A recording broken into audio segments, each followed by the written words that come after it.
Hoje, o governador que nega qualquer mudança, diz que está feliz com o trabalho do secretário, ele diz que basta olhar os números para ver que o secretário está fazendo um bom trabalho. Hoje o governador de São Paulo, que certa feita disse que não estava nem aí, ele usou essa expressão, tô nem aí, para uma denúncia feita contra a polícia de São Paulo na Corte Internacional de Haia, se eu não estiver enganado, em algum organismo internacional, não tô nem aí. Hoje ele baixou o tom. Vamos ouvir o que ele falou. Você pega, por exemplo, a questão das câmaras. Eu era uma pessoa que estava completamente errada nessa questão. Né? Então eu tinha uma visão equivocada, fruto da experiência pretérita que eu tive, que não tem nada a ver com a questão da segurança pública. Hoje eu estou absolutamente convencido que é um instrumento de proteção da sociedade, do policial, e nós vamos não só manter o programa, mas ampliar o programa, né? E tentar trazer o que tem de melhor em termos de tecnologia. Então vamos conversar. Você pega... Ele admitiu que estava errado sobre as câmeras corporais, né? Aliás, o governo de São Paulo, que foi quem começou a implantar câmeras corporais nos uniformes dos policiais militares em São Paulo durante a gestão do Dória. Quando o Derrite assume a Secretaria de Segurança Pública, o governo de São Paulo adota outra postura, entendendo que a câmera, de alguma maneira, limita o trabalho do policial. Eu tenho uma postura clara a respeito disso. A câmera protege as pessoas e protege o policial, o bom policial. Porque se o policial tem de dar um tiro em alguém, a câmera prova que ele teve de dar um tiro em alguém. Ele não fica só no argumento, né? Ele vai dizer, comandante, eu tive de atirar em determinada pessoa porque aquela pessoa ia atirar em mim, como você vai ver na imagem. A imagem ajuda o bom policial. Ela separa o mal do bom policial, assim como a câmera flagra que ele tem uma pessoa dominada e resolve em determinado momento jogar essa pessoa pelo pescoço lá para baixo da ponte, né? Num córrego. A câmera é definitiva, né? E aliás, melhor a câmera da polícia do que a polícia ser filmada pelas outras pessoas, porque acabou a época de obscuridade. Tudo agora é filmado o tempo todo. Pode não ser uma vez, na próxima vai ser. Então, acabou essa fase. Hoje isso aqui é um instrumento que as pessoas têm para denunciar abuso, como foi lá em 1997. A diferença é que 30 anos depois, muito mais gente tem isso aqui. Então é melhor que a câmera esteja com o policial. Pelo menos está com ele, né? O governador está falando aí sobre o uso das câmeras. Eu acho digno que ele admita que estava equivocado a respeito das câmeras, mas eu não acredito que ele esteja fazendo isso de uma forma ingênua. Eu acho que ele faz isso de maneira intencional. É como aquele ditado, tá dando os anéis para não perder os dedos. Ele dá essa declaração agora para que as pessoas entendam ou não compreendam o governo dele como um governo na área da segurança pública extremista, porque é um governo extremista, pelo menos no discurso, é um governo extremista na área da segurança pública, radical na área da segurança pública, no pior sentido da palavra. E ele que se diz muito técnico, que faz contas, que é técnico e muito técnico, para não ficar com a pecha de radical, porque é isso que o Derrite... Aliás, ele comprou o radicalismo quando ele escolheu o Derrite para ser secretário de Segurança Pública. Não há como dissociar uma coisa da outra. O Derrite era um coadjuvante de programa policial de fim de tarde. Um soldado da rota. Nada mais do que isso. Que se viabilizou politicamente com esse tipo de declaração fácil, né? Tem que matar, porque o policial que tem tantos anos de carreira, se não tem tantos mortos nas costas, eu não levo em consideração. E aí, né, vai ganhando voto, aí se aproximou dos Bolsonaro, etc e tal. Pum, pum, pum. Gabinete da Secretaria de Segurança Pública. Não fosse ele bem articulado do ponto de vista político, pelo radicalismo, ele jamais passaria na porta da Secretaria da Segurança Pública. Mas, enfim, tá lá e o governador o escolheu para esse cargo. Então, para não ficar com a pecha de radical, porque até os jornais que apoiam dramaticamente o governador de São Paulo estão pontuando que na segurança pública há um problema, que é o radicalismo do secretário que pode estar contaminando a tropa, ele hoje faz um aceno. Não, veja bem, talvez eu estivesse errado a respeito das câmeras, né?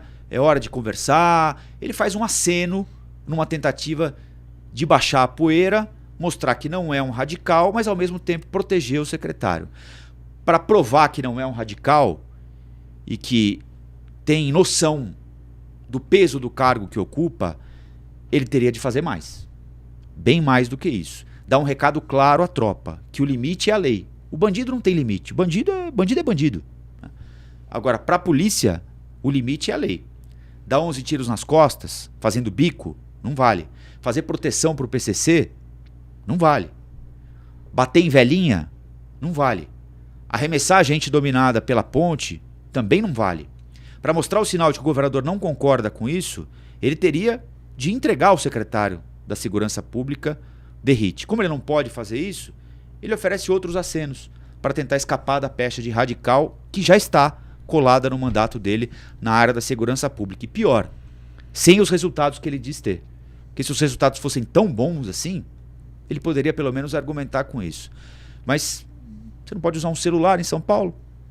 A polícia, uma parte importante dela, a minoria, esperamos, mas uma parte importante dela fazendo segurança para delator do PCC, delatada pelo delator do PCC também, porque ele delatou policial civil e militar. Então, acredita quem quer. Acho bom que o governador pense 2 vezes sobre as câmeras, mas esse momento de candura não me convence, sinceramente. Não sei o que é que vocês pensam. Falei demais, né? Não, Rafa, foi bom. Porque esse assunto me perturba. Não, na terça-feira eu te escrevi, né? Foi. Pra falar, Rafa, o comentário que você fez a respeito desse caso do policial que arremessou o rapaz da ponte, o seu comentário eu achei irretocável. O Aldrin estava aqui, ele usou esse mesmo adjetivo, né? Irretocável. E a parte que você fala, eu queria reforçar isso, que segurança pública não pode ser um tema para você fazer política barata. É fácil vender a narrativa de que você vai pegar, vai fazer acontecer, e se do outro lado o bandido atirar, você vai atirar 3 vezes mais para matar o bandido. Esse tipo de discurso, sabe, do bandido bom é bandido morto, ele é um discurso mais fácil de nós, sociedade, da gente comprar. Puxa, porque quando você é assaltado, a sensação de impotência, a raiva que você fica, mas política de segurança pública, ela não pode ser feita, pensada com esses sentimentos, nem com esse propósito de conseguir voto de maneira rasteira. Tem que ser mais do que isso. Tem que ser uma política de Estado e tem que ter muita estratégia para você conseguir, de fato, resultados concretos e resultados de longo prazo, que não sejam simplesmente conquistados à base da força. Porque às vezes você vai precisar da força bruta.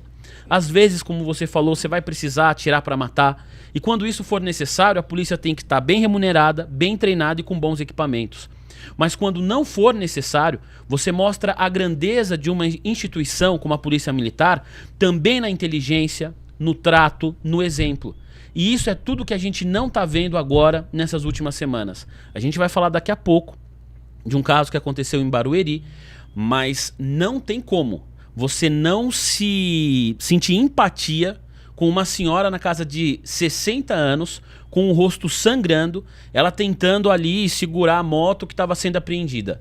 O motivo da moto apreendida, tinha lá documentos atrasados, a polícia faz algumas outras citações, tudo certo. Se aquela moto ali era irregular, ela tem que ser apreendida. Mas a maneira, a forma, a quantidade de policiais que invadiram uma casa, porque não tinham autorização judicial para entrar naquele ambiente privado, para recuperar aquela moto, para tirar aquela moto dali, e você agredir uma senhora de 60 anos, a gente vai mostrar como que a senhora ficou. Então, essas imagens, elas denotam uma falta de inteligência, uma falta de capacidade e uma falta de diálogo com a sociedade. Porque é isso, a gente anda com o celular aqui na cidade de São Paulo, e em vários outros municípios do estado de São Paulo, preocupado. Você não se sente seguro. A maior parte das pessoas que eu conheço é esse o sentimento. Insegurança, uma sensação que você pode ser roubado, assaltado a qualquer momento.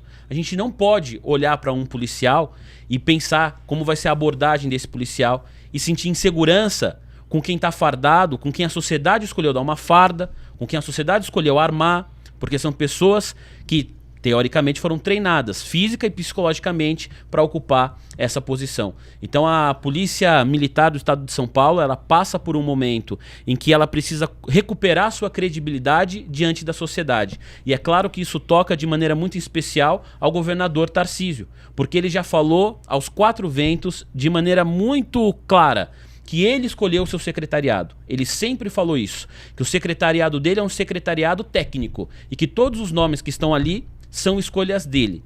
Então, se o Derrite está na posição que está, é responsabilidade do governador. E se a situação da segurança pública é esse retrato, essa fotografia de momento que nós estamos passando, é também responsabilidade maior do governador Tarcísio Gomes de Freitas, Rafa. Não, eu também queria adicionar uma coisa a respeito do Derrite, né? Porque eu acompanhei, eu cobri a transição de governo e a escolha do Derrite já foi uma escolha que levantou um pouco de polêmica na época. Falavam até sobre o fato dele ser um capitão, né? E, de certa forma, estar ali como chefe de outros cargos, outras patentes mais altas. Então, a escolha do próprio Derrite já foi uma questão polêmica. De fato, Tarcísio não demonstra ser uma pessoa que vai demitir, ele é uma pessoa que acaba blindando muito secretários que ele tem ali como pessoas que ele gosta, da confiança dele. Outro ponto também que eu coloquei aqui para falar foi em relação às câmeras corporais, porque foi um tema que o Tarcísio falou na campanha, gerou polêmica, ele falou que ia estudar, que ia tirar, nunca falou tirar assim, né, de um jeito mais incisivo, mas falando que iria estudar essa questão para entender se as câmeras eram boas, aí de repente deixou esse tema esfriar um pouco, depois voltou, diminuiu aí o número de câmeras que eram instaladas nas fardas dos policiais. E a gente vê agora ele voltando um pouco atrás. Isso o Tarcísio nunca deixou de fazer, voltar atrás em temas que merecem que volte atrás, seja por uma questão de opinião pública, da opinião pública não concordar, ter algum tipo de resposta negativa. E aí entra o cálculo político, né? Essa questão, acho que da Câmara, de baixar o tom dessa postura que a gente tem visto nele. No caso da ponte, né? Nesse caso do policial que jogou o homem pela ponte, foi um tom muito menor do que a gente observou mesmo até na Operação Escudo, aquelas operações na Baixada que também tiveram altos números de mortos, que tiveram casos aí muito falados, foi muito questionado, foi muito criticado também o tipo da operação. Ele teve uma postura muito mais incisiva com essa frase aí de pode chamar a Liga da Justiça, pode chamar o raio que o parta, achando ainda bom, e agora ele muda o tom. E eu acho que entra num ponto que a gente também vai discutir daqui a pouquinho, que esse momento sensível que o Tarcísio tá de não colar totalmente no bolsonarismo, tentar se afastar um pouquinho, mas ao mesmo tempo não se afastar muito. Uma corda bamba ali que ele acaba ficando, que envolve um cálculo político muito grande, e ele tem que equilibrar esses pratos, né? Olá, aqui é o Rafael Colombo. Gostou do que acabou de assistir? Se inscreva no canal Cortes do Flow News para os melhores momentos. Quer acompanhar os nossos programas na íntegra? Então se inscreva no nosso canal oficial, Flow News.